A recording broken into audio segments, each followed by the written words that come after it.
Tell you one thing that feels awfully good. And you got walleye wounds. Just grabbing so many walleyes, gill plates cutting you open, dorsal fins poking you. Reaching into that salted shiner container definitely stings a little bit, but I'm hoping I can get some more reaction style bites today. But for now, I'm just gonna kind of feel out the bite, obviously see if there's some fish here. Drag a minnow on bottom, that seems to be the best thing so far until I find active fish, and then I can throw other things on their head and hopefully entice them to bite.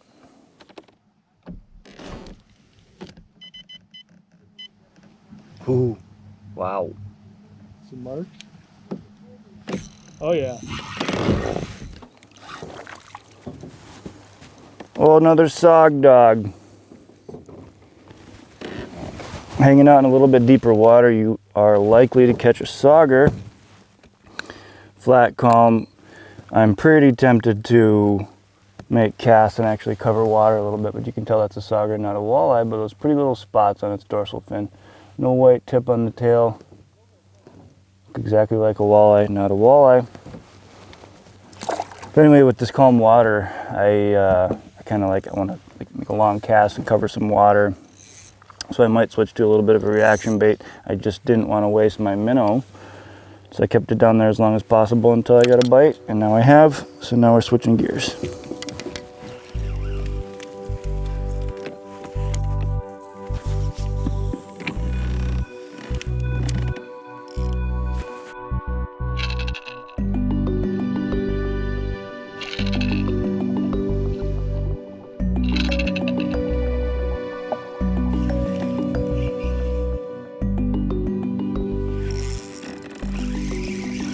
First reaction style bait fish, bombing out a Rippin Rap, letting it hit bottom, vibrate, let it hit bottom again. Let's see what kind of species we have. It's feeling better and better all the time. Kind of hoping to get a little bit better sized walleye on this rod. There's my leader. Nice walleye. Real nice walleye. Come on, baby. Not hooked great. Just gonna kind of. Oh no! I knew that was gonna happen.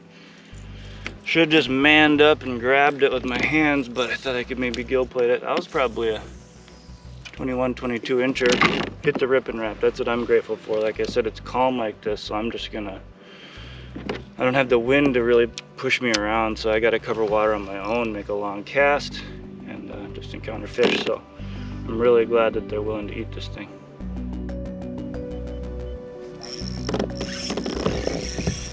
One thing I want to point out too, a cool thing about this reel, it's a high gear ratio spinning reel. Ooh, this is a nice fish. Gator. High gear ratio spinning reel, so it's flat calm right now. I don't have the wind to push me back on this fish, but I can actually pick up a lot more line with this high gear ratio reel. That just means that I keep the line tight for longer. See if this guy can do me a favor and spit the hook out for me instead of having to deal with it, unless you guys want to see it. Oh, that felt good. It's like 90 degrees right now.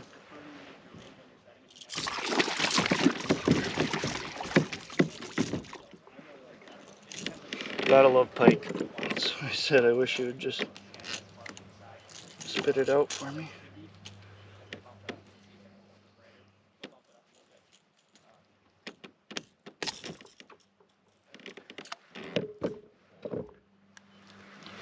Even with the firm grip, these suckers will squirrel away from you. Thanks for the splash. Cool me off a little bit. So this is really fun way to fish. Like I said, just kind of feeling your way across the bottom, feeling that bait just on the way down, on the way up, and all of a sudden, boom, dead stop. It's a great feeling. So as I'm going along, I'm making a custom map of this lake. Of course, we're in the wilderness. There's no map of this lake, and so just a really great thing, using the internal storage on the unit, creating a custom map. There's a big boulder behind this, as you can see, that sticks out of the water. And of course from there it's going to get shallower and dump into deeper water. And I have a perfect picture of that on my map right here. And what I'm really going to try to focus on then is stair-stepping this bait down that point, casting up into shallower water, and then bringing it down that break into the basin. It just flattens out at like 17 feet. Goes up to like 8, comes down to like 17. Stuff like that. Fish just kind of meander, move around on it, looking for forage, looking for their own food. Hopefully my Rippin Rap. And so yeah, I'm confident that I'm in a good spot because I can see that it's a good spot by making a custom map. If you're gonna bring a rod into the bush, into Canada on a flying trip like this, if you're gonna bring one rod, a 7-foot or maybe even a little shorter medium spinning rod is pretty much all you need. You can do a lot of different things with that rod. This is a Fenwick HMX 7-foot medium, and Abu Garcia Revo Rocket Reel, again, which is a high gear ratio reel for a spinning reel. Most spinning reels are like 5 to 1 or 6 to 1. I think this is like 7 something to 1. So I'm actually just picking up much more line, like I said, and I got 10-pound Spiderwire braid on here and a fluorocarbon leader, and I just have 12. And typically I might not fish that heavy for walleyes, but it's dark water. You know, these fish don't see a ton of baits. They're not super line shy. And then just the fact that there's lots of pike around. So 12-pound fluorocarbon gives me a little bit more durability. The thing about a Rippin Rap, like any lipless bait, it's got rattles in it, right? So that's just all part of covering water. Drawing fish in from a distance with sound. Very flashy, very vibrating, triggering that lateral line, but also audibly. I'm not sure how far away they can actually hear that bait, but it definitely gives them something to hone in on. They might come from a ways, but also in dark water, they kind of know exactly where that bait is. Again, right now with it being so calm, we're just kind of firing casts around. If I catch multiple fish in the same direction, fan casting, then maybe I'll slow down, but for now, pretty dang fun calling in fish, covering water from afar. The Rippin Rap reaction style bait, lipless bait.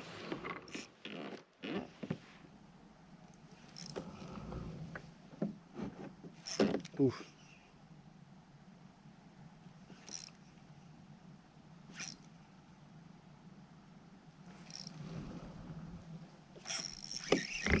On the drop.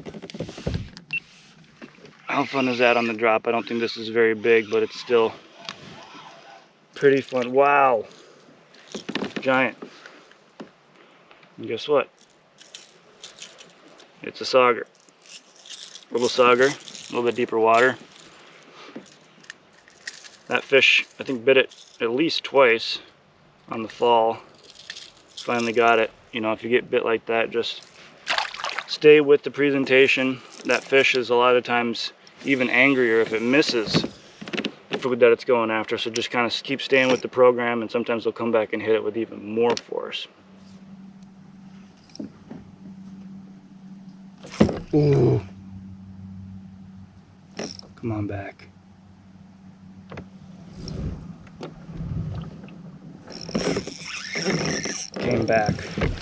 Came back on the fall. Here, baby. Ooh, nice walleye. Nice walleye. Barely hooked. Oh yeah. I would not recommend grabbing the line like that, but since I don't have a net right now, I'm kind of in a hurry. I've had a couple of those fish pop off. But like I said, and this one isn't the first fish to do that. Let me get a good hold on the little guy. He's gonna flop like crazy. I'll see if I can get a belly hold. He's probably gonna go crazy, but he's not the first fish I've caught that whiffed on it, came back with a vengeance. Picking up walleyes, bluebird, flat calm, throwing reaction style baits. This is kind of the name of the game, something you gotta do, gotta try when you're faced with conditions like this.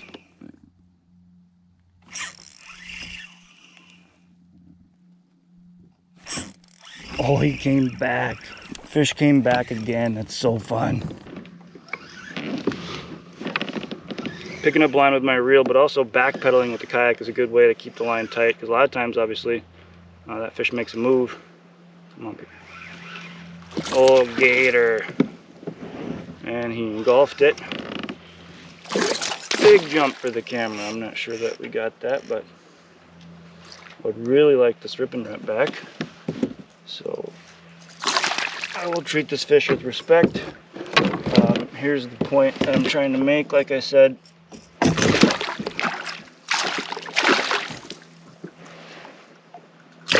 cannot get a good hold of this fish. It's so slippery. Oh. I don't know if you can see down there or not. Got it fully choked. Fluorocarbon, even 12-pound fluorocarbon with this bait inhaled, allowed me to get this fish in the boat, retie, and not lose a lure. So, pretty important deal there. If you got a fish hooked in the gills, I kind of got this one pinched weird. It's a lot easier to go up in through the gills like that.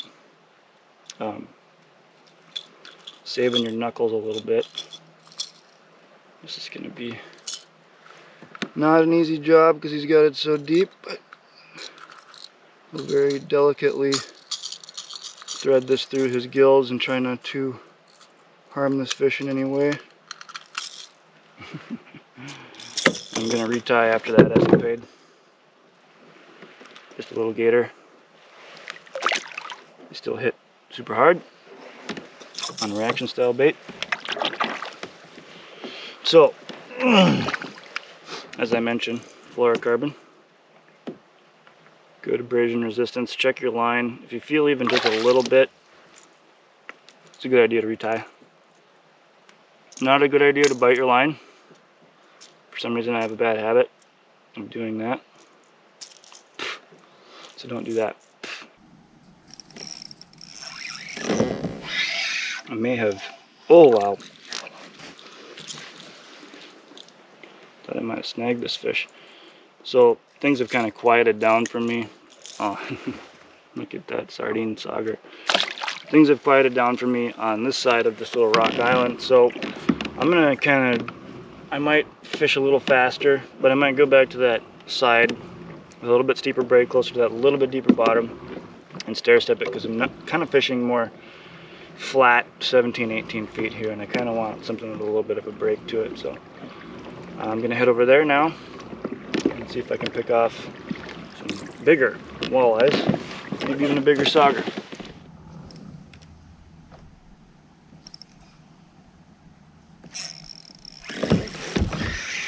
I'm hoping it's a decent walleye because we've cut a lot of those little saugers. Oh yeah. Don't shake off on me, squirrely one. Such a great bite. And he got it good. Nice cutter walleye. Got the front hook good. It's just such a good feeling, paying so much attention to that braid, tip of that rod. And then pop, it's just like a jolt. A jolt on the rod, and the bite and the hook set are my two favorite things probably about fishing. It's just that much more prominent with braid and a bait like this.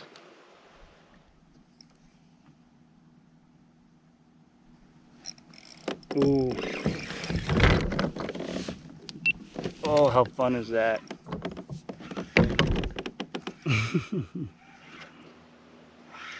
Does not feel like one of our small sauger friends, but in fact another cutter walleye. Ooh.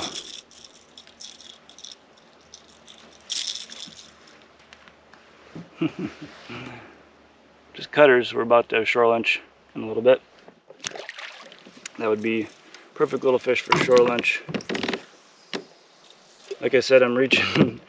I got walleye wounds on my thumbs and fingers from grabbing so many gill plates of walleyes over the past couple days, and to be honest, it doesn't feel all that great to dig into the salted shiner container. So pretty happy that I can fish a bait like this, not have to mess with rebaiting, not have to mess with sticking my hands in that salty water. Pretty nice. One important aspect of this, you'll probably be able to tell on this retrieve. With treble hooks, braided line, a little bit stiffer rod like a medium like this, it's a good idea to definitely have a fairly loose drag, and so you can hear my drag actually pull when I'm jigging the bait. That's what you want to hear, because if you set the hook on a fish with no drag, with treble hooks, you know, stiff rod, tight line, it's just so easy to lose those fish. So, you know, to counter the no stretch and the stiffness, that little bit of play that your drag gives you will make sure that those hooks stay in the fish a lot better. You can play the fish, get it in the kayak, obviously. Well, I've exhausted this spot, made a custom map, fished all the way around this island, found the productive steep break side of it, covered it very quickly with reaction style bait with a lipless bait, Rapala Rippin Rap, and picked up quite a few fish on a flat, calm bluebird day, where you typically might as well just go drink lemonade. So yeah, it's just an efficient way to come out, find a spot, chart it, cover water really quick, make a long cast, and whack on some predator fish.